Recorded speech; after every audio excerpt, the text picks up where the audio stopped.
Okay, today I'm going to show you how to clean an Intellichlor Pentair salt cell. Let me go over the lights real quick. Right now, this is showing that this one is clean. If this cell light is flashing green, that means that the sensor in here says the cell is dirty, but sometimes it doesn't work and the cell is dirty regardless. One way to know if the cell is actually dirty too is if the salt level starts to drop. Before I ever add any salt to a pool, I clean the cell because sometimes it will show yellow or red, and it's actually just dirty and not producing the salt because the cell is dirty. So really you should never add salt until you check to make sure the salt cell is clean and that this is an accurate reading, because sometimes, or more than likely after you clean the cell, if it's showing yellow it'll go back to green. Good. And if you add too much salt to your pool, this good light will start flashing green, and you simply have to drain some water out and add some more water to kind of dilute it. Salt never evaporates in your pool, so you just have to actually take some water out and add fresh water to get that light not to blink. If it is blinking, that means it's not producing. If the cell light is also flashing green, right now it just went blank. If it's flashing green, this unit will not be producing salt if this is flashing. So it's very important to clean it when that's flashing, otherwise it will not be producing anything. And these lights are good indicators, but I generally clean the salt cell right before I add salt in the summertime.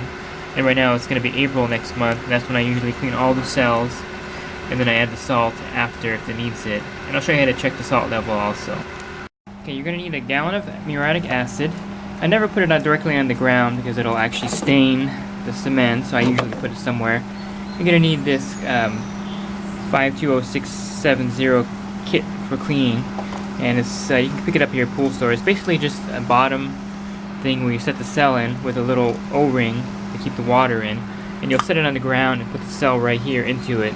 You don't want to immerse this particular cell in a bucket of water because it's all electronic, and you'll definitely damage it if you immerse it in a bucket of water to clean it. You just need to get that adapter at your pool store to clean it. I'll show you how to hook this up right now. Okay, the first thing you want to do is turn off the system, of course, and I'll do that right now. Okay, with this particular system, when I turn it off, the actual power to the cell goes off also. You may have a pool that's not connected this way, and so when you turn the power off to the pump and the panel, it may not turn these lights off. So what you need to do is actually come over to the power unit and actually unscrew the connector and take it off. You cannot clean this cell with the power on, otherwise it will never reset itself. So you must clean the cell all the time with no power. So simply disconnect that and make sure there's no power at all to the cell before you clean it. Okay, then you just simply unscrew these unions here, and they should be hand tight only, and then the cell will just pop right off. There's one in the front and one in the back, and there's an O-ring in each one, so be careful when you reinstall it to have the O-ring in there. Okay, so I'm going to put this on the bottom and I'm going to screw it on right now. Okay, there's a sensor that tells you when the salt cell is dirty and gives you readings, and I usually leave it on top when I clean it. And as you can see the calcium built up inside the cell. And there's quite a bit of calcium buildup inside those plates right there. So I'll show you how much acid to add to clean it. Okay, make sure that's nice and tight, that way no water will leak out with acid. And what I generally do, there's all kinds of guidelines how much acid to add. I like to add water to it and then add a little bit of acid until I see it bubbling. That way I don't add too much acid. You can really ruin the salt cell by putting too much acid in there. So I'm really careful to add more water, and then I'll dump some water out and add a little more acid until I see bubbling. And I'll show you how that's done right now. Okay, as you can see, I filled it up almost all the way to the top with water, and I'm going to add some acid in there and see if it bubbles. Okay, it's bubbling, and let me see, I'm going to dump a little bit out and add a little bit more acid to get it going a little more. Okay, the acid is very strong, and I recommend getting this kind of acid from my pool store versus the one at Home Depot, because that doesn't have as much power as this acid, and it tends not to work as well. You can see it bubbling, and that's what you want. You don't want too much acid in there because again it will ruin the cell. You just want it to bubble like that gently, and that will clean it in about 10 to 15 minutes. So we'll come back and see how it progresses after this. Okay, as you can see, after a few minutes now, about 5 minutes has gone by, and it's bubbling a lot less, and it's getting all that calcium buildup out of there. And of course it's not leaking because I have that on really tight at the bottom. Sometimes if you don't put it on right, it'll actually drain all the way out. You'll know that you have to reattach the bottom part correctly. And that's the O-ring I talked about when you put it back together. Sometimes when they plumb these, they put it really tight, You have no leeway, but this actually is good because I can actually move this back pipe back and forth to get it on there good. So you might have to actually squeeze it in there sometimes, depending on how they plumbed it in. And that O-ring needs to be on there, otherwise it'll leak all over the place. And if this thing is leaking, it will not produce salt either. How we check the salt level, you can actually get these AquaCheck salt test strips. These are pretty accurate. If you have your Intellichlor hooked up to your Pentair Intellichlor system, in the control panel they should have the salt reading. A lot of people don't have that, so you have to kind of just guess the salt level.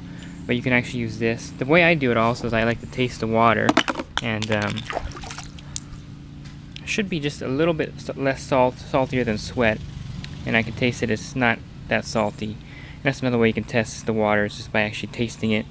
It's not going to hurt you or anything. And so those are the two ways you can test it, with the test strip or just actually tasting the water.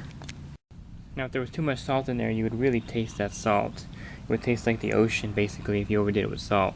But if you want to get the test strips, you're welcome to. They do work, and that'll give you an accurate reading. And like I said, also at the unit itself, if you have too much salt in there, it'll flash green, so you'll know you have too much right there at that point.